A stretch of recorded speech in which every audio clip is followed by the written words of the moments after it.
Here at Northwest Airguns, we enjoy covering new products, but there's plenty of airgun YouTubers out there who scour the new stuff, and so we like to go behind the scenes once in a while, get a little gossip and some rumors, and take you to some of the bowels of the SHOT Show and see some things that you're not going to see anywhere else. Some of them are really cool, some of them are just of interest, and some of them are kind of bizarre. But this is our video that we entitled Rumors, Innuendo, and Flotsam and Jetsom. Well, first I wanted to share a picture. Well, no, not that picture. This is the picture, and this is Lewis. Lewis is on the Airgun Nation, and he posted about going to the SHOT Show, see if anybody wanted to meet up. And I guess I'm the only one who responded, but I really enjoyed spending some time with Lewis and checking out the Air Venturi or Pyramid Air exhibit, and also the Predator Pellet exhibit. So cool hanging out with you, Lewis.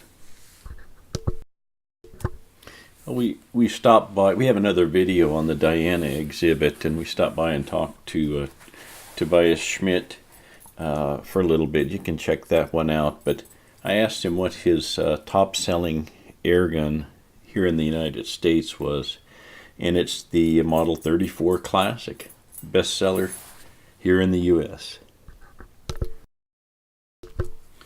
Well, we like to give all the best gear and equipment to protect our military and law enforcement, but what about man's best friend? Couldn't they use a little bit of protection too? Well, here's one that never occurred to me, but if you got tactical gear, I guess you got tactical underwear. These are blast boxers. Well, here's something that's airgun related. The Nelson Company started paintball back in 1940 with the paintball guns to mark trees for forestry work, and they're still in business. They're still making paintballs, but they also make this crowd disperser OC ball, 68 caliber, just like a paintball, and you fire it into the crowd, it explodes and basically incapacitates the crowd. So anyway, they're still in business, and this is one of the products that is airgun related. Okay, we stopped by the Gammo booth, and there were a couple of things that were interesting. One is that their best-selling gun in the United States is the Swarm Maxim, the break barrel repeater. Kind of surprised me.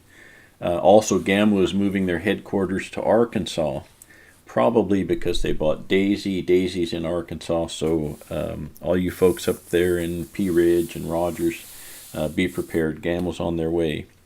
The other thing is Gammo also owns BSA, and it's interesting because BSA makes some of the Gammo parts in the UK, and some of the BSA parts are made in Spain. And now with Brexit and the UK leaving the European Union, all of a sudden all those parts that were tariff-free now are going to be subject to tariffs and new trade agreements and whatnot. So they're interesting changes coming up for BSA and Gammo.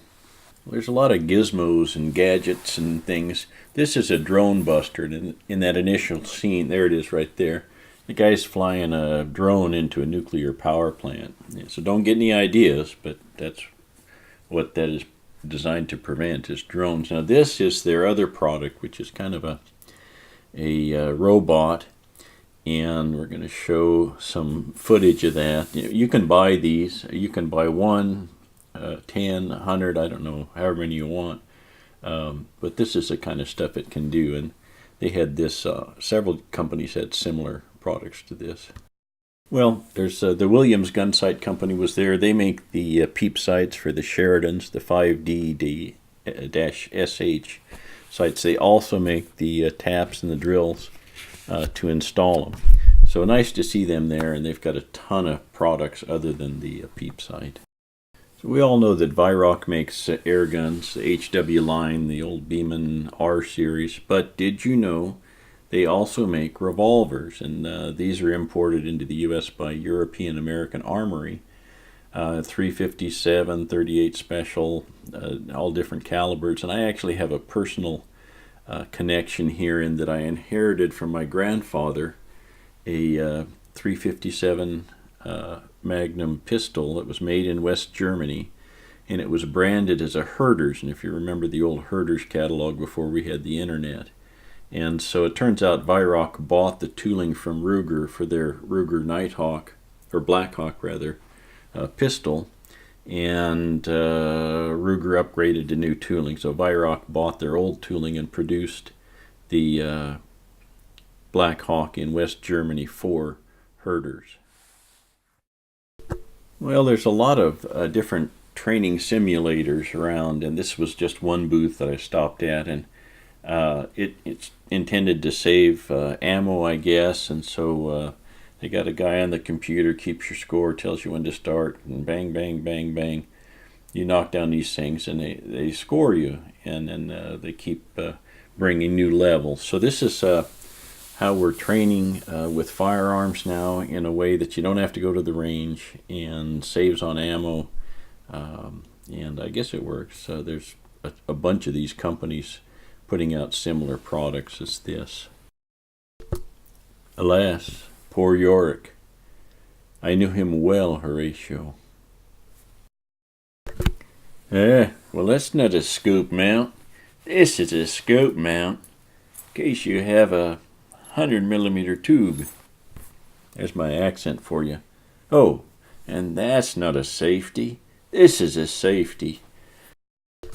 Okay, this one threw me for a loop because you strap it onto your legs, and then on this little publication here, they're talking about flying something, but it turns out it's not actually for flying. It's actually a propeller, a battery-driven propeller, and you strap it on if you're a diver or a marine welder or something like that, and it can help push you around or keep you steady in a current. So anyway, just kind of cool gizmos like this that you find if you're a frogman, that would be of interest to you. And if you're interested in Riot Gear, I mean, they had a lot of this kind of stuff where you could buy to quell the crowd, I guess. And this one here is bulletproof and different things. Got a little peephole you can look at while you push it into the crowd to or hide by. Maybe it's a paintball thing where you hide back there.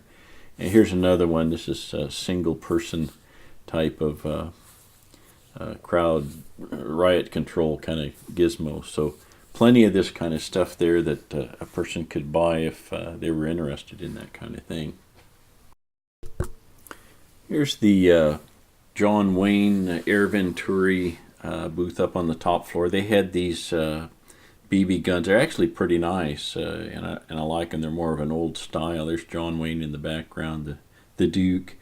They had a 1911 commemorative pistol, and then there were some other pistols there, the revolvers and commemorative versions and that kind of thing. But what struck me was this one, and I looked, I thought, well, why would they bring a beat-up gun like this? But this is intentional to make it look like it's been through the war or something like that. So anyway, I was impressed actually with the John Wayne line. I don't know if kids know who John Wayne was. There were some people from Brazil, and they knew who he was. So, and again, the ubiquitous Gammo bag. Every year seems like Gammo, they must have had a zillion of these made, and they have them left over because every year they bring them and give more of them away. And you can see people in the distance carrying them around and stuff. So, all right, well, that's about it as we wind our way outside of the, we back out of the SHOT Show here. I just wanted to mention a couple others. The top-selling Hotson gun in the United States, I was told, was the Flash synthetic, Bull Boss #2, and Sortie pistol. Air Force, Condor, and Talon are the two top bestsellers. For Air Force, I asked Pyramid Air, their top-selling rifle is the Crossman full auto BB air rifle, the DPMS SBR, and the pistol surprised me, but it's the Umarex Glock 19 Generation 3 CO2 BB air pistol. So that's it.